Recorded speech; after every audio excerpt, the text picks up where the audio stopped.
Once upon a time, in the city of Lagos, Nigeria, lived Obinna Okafor, tall, dark, handsome, and disgustingly rich. We're talking multiple estates in Banana Island, a fleet of cars he couldn't pronounce, and a bank account fatter than a Christmas goat. At just 35, he was the CEO of Okafor Empire Global, a tech company shaking up Africa. Obinna had everything, except one thing: peace of mind. You see, our dear billionaire had a tiny problem: love.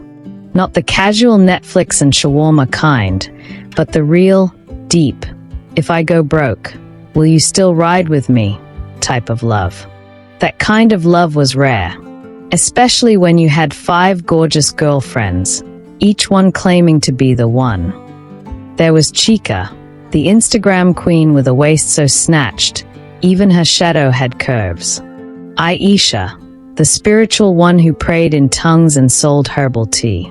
Nene, the ride-or-die who always showed up in camo pants and lip gloss. Angela, the fine model who looked like she walked out of a music video every morning.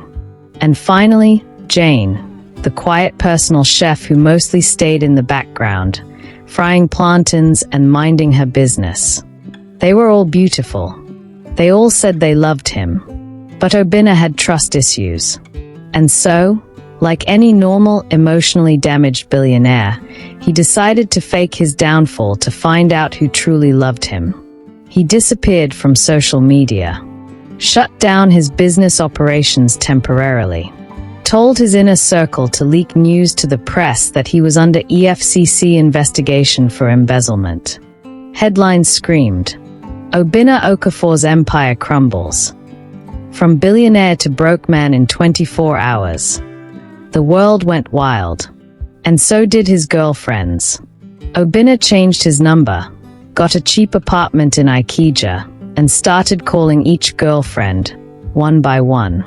First up was Chika. He invited her over to his new apartment, a tiny room with no AC and plastic chairs from 2003. "My baby," he said dramatically, wearing a faded singlet for effect. "They've taken everything. I have nothing left."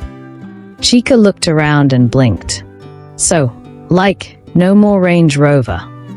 No more anything." She smiled awkwardly. "You know what? I think we should take a little break. Just to give you space to figure things out."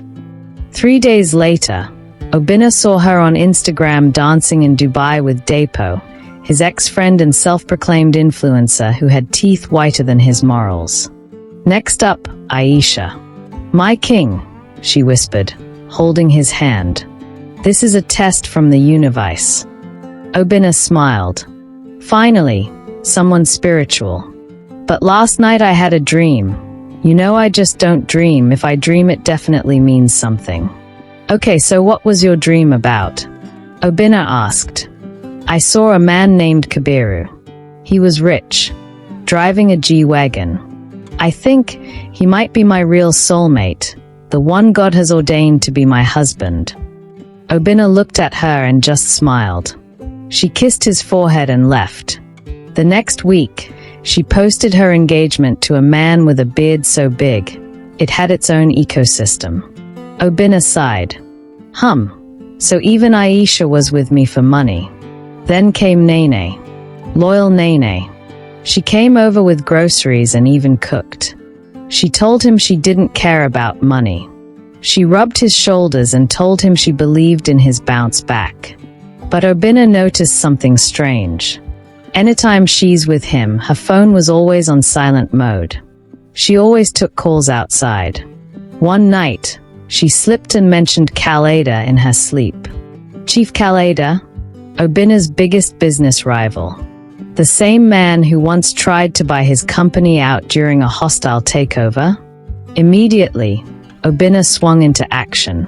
He had a hacker check her call logs and discovered that she had been talking to Khaleda daily, sharing details, even forwarding his WhatsApp messages.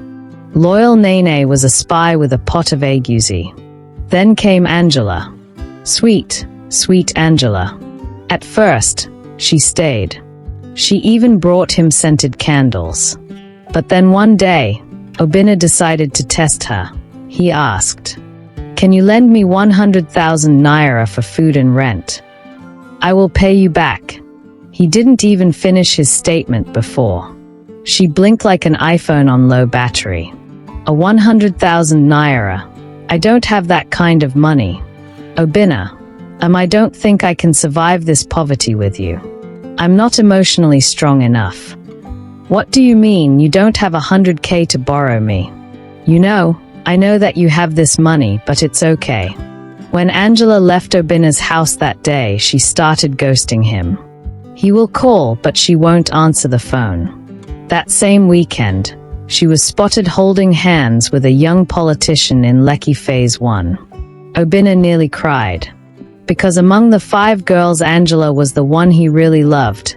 She was so close to his mother and sister, buying expensive gift for his mother. But now she had shown her true colors. Even when Obinna's mother called and tried to reason with her, she called her names and warned her not to disturb her again. In her words, "I cannot swim in poverty with your son, Mama. I am made for greatness. Please don't call my number again. Your son is living in his past glory. And Angela, has moved on." Obinna's mother was so livid with rage. She remembered how she had practically begged Obinna to marry Angela and give her grandchildren. She almost shoved her down Obinna's throat. Now that her son is no longer rich, Angela suddenly can live without him. Obinna sat in his tiny apartment, drinking Gary and watching old Nollywood movies when he remembered Jane. Jane was different. She didn't wear makeup. She didn't say much. She hardly bought gifts for him. Once when he celebrated his birthday, she just bought him a birthday card, which he discarded the moment he opened and read it, saying she was too stingy to buy him something very expensive. He never took her seriously. She just cooked his food and once told him he chewed too loudly. He hadn't even considered her as a real contender. Still, he called. "Jane," he said, clearing his throat. "They've taken everything. I'm finished. Your man is totally finished." There was silence. Then she said, "So what? You want to starve because you don't have millions anymore? Don't worry.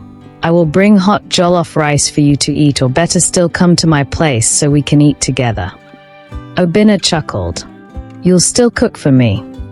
Obinna, a big shift. Rich or broke, man must chop. And just like that, he found himself sitting on a stool in Amaka's small kitchen in Surulere, eating jollof rice with goat meat, feeling peace for the first time in months. He soon started staying with her. She didn't judge him. She didn't nag. She even gave him her last 10,000 naira one day and said, "Use this for job hunting. You're too fine to be this broke." Obinna stared at her. This woman was gold. At this point, he knew he had found his missing rib. After 2 months of testing and heartbreak, Obinna finally returned to the world. He cleaned up, got back his company, wore his suits, called his driver. He was ready. He planned a press conference at a 5-star hotel and invited all 5 women. They came, curious and beautifully dressed. Some wore diamonds. Some brought new boyfriends. Obinna walked in, looking like money and revenge. They gasped, "Obinna, you're not broke." He smiled. "I never was. I faked everything to see who truly loved me." There was silence. Jane walked in behind him, glowing in anger and confidence. Obinna turned to her, pulled out a ring, and said, "You gave me love when I had nothing. Now let me give you everything. Will you marry me?" Jane laughed. "Only if you promise never to fake broke again." He laughed. "Deal." They kissed. Chika stormed out. Aisha said Mercury is in retrograde. Nene texted Chief Kaleda plan failed. Angela fainted on the champagne tray. She couldn't believe she actually failed the test and has lost Obinna to another woman. Obinna held Jane's hand and whispered, "I found treasure in a bowl of jollof." The wedding was the talk of the town. The 1% of the 1% of Lagos attended. It was a grand ceremony. And they lived happily ever after. Moral of the story? Sometimes, the woman who gives you her last 10,000 naira and asks you to chew quieter is the one meant for your throne. And if you're dating 5 women at once, be ready to eat Gary alone. Thank you for watching. Please do well to support the channel by subscribing. Turn on the bell icon to get notified when I drop another beautiful story. Tell me in the comments what you think about Obinna's strategy. Was it a wise one?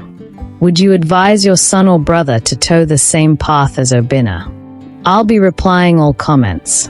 Lastly, don't forget to like and share the video to family and friends. See you in my next video.